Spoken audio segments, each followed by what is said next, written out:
खैर ये जो स्मार्टफोन है अभी मेरे हाथ में, ये तो इन्फिनिक्स हॉट 7 प्रो नहीं है, लेकिन आज के इस वीडियो के अंदर हम बात करेंगे इन्फिनिक्स की तरफ से लॉन्च किया हुआ एक बहुत ही बेहतरीन स्मार्टफोन जिसका नाम है इन्फिनिक्स हॉट 7 प्रो। पता नहीं कैसे, लेकिन इन्फिनिक्स ने बस 9,000 रुपीज़ के अंदर आपको इस स्मार्टफोन के अंदर 6 GB की रैम और 64 GB की इंटरनल स्टोरेज प्रोवाइड किया है।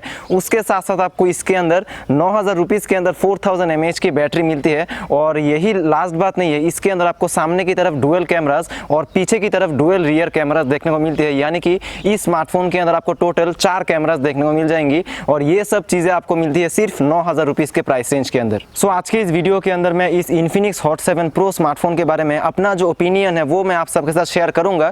और 9,000 रुपीज़ के अंदर क्या ये बेस्ट स्मार्टफोन है और क्या ये आपको खरीदना चाहिए कि नहीं, प्रोज एंड कॉन्स मैं आप सबके साथ बेसिकली इस वीडियो के अंदर शेयर करूंगा। तो सबसे पहले इस वीडियो को हम स्टार्ट करते हैं। हाय दोस्तों, मैं हूं प्रणय और ये जो इन्फिनिक्स हॉट 7 प्रो स्मार्टफोन है इसकी प्राइसिंग तो इंडिया के अंदर इन्फिनिक्स ने रखी है एक्चुअली 10,000 रुपीज़, लेकिन अगर इसको आप लॉन्च होने के बाद तुरंत परचेस करेंगे कुछ लॉन्च ऑफर्स के साथ, वो आपको देखने को मिल जाएगा 9,000 रुपीज़ के अंदर, यानी कि 1,000 रुपीज़ डिस्काउंट वो लोग आपको लॉन्च ऑफर्स के माध्यम से प्रोवाइड करेंगे। सो दोस्तों, अगर अभी हम इस इन्फिनिक्स हॉट 7 प्रो को कंपेयर करें बाकी सारे जो स्मार्टफोन्स है इस 9,000 रुपीज़ के प्राइस रेंज के अंदर, तो जो कंपटीशन में आते हैं वो आते हैं डेफिनेटली ये जो ज़ेनफोन मैक्स M2 है मेरे पास में, और उसके अलावा भी जो Redmi 7 है वो स्मार्टफोन भी कंपटीशन देता है इस इन्फिनिक्स हॉट 7 प्रो को।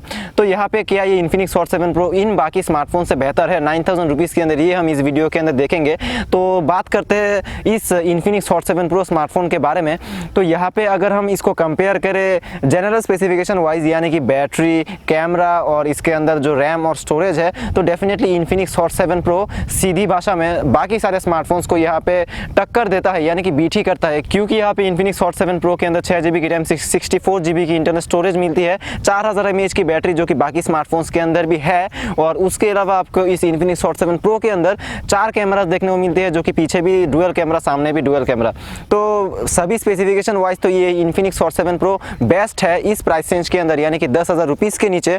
और यहाँ पे अगर हम बात करें processor wise, performance wise, gaming जो भी आप बोले, तो यहाँ पे ये थोड़ा सा पीछे रह जाता है बाकी कंपटीशन वाले स्मार्टफोन के मुकाबले। क्योंकि बाकी स्मार्टफोन्स के अंदर अगर यहाँ पे हम ज़ेनफोन मैक्स M2 की बात करें, Redmi 7 की बात करें, उन स्मार्टफोन्स के अंदर जिनकी प्राइसिंग भी 9,000 रुपीज़ है, उसके अंदर स्नैपड्रैगन का 632 का प्रोसेसर है। और यहाँ पे इस इन्फिनिक्स हॉट 7 प्रो स्मार्टफोन के अंदर आपको मिल जाता है मीडियाटेक का Helio P22 का प्रोसेसर। सो यहाँ पे डेफिनेटली इन्फिनिक्स का hot 7 pro gaming wise, performance wise उन सारे स्मार्टफोन से तो डेफिनेटली थोड़ा सा वीक है, लेकिन यहाँ पे उतना ज़्यादा भी वीक नहीं है। क्योंकि यहाँ पे मीडियाटेक का Helio P22 उतना भी ज़्यादा वीक नहीं है कि आप बोले कि ये घटिया स्मार्टफोन है।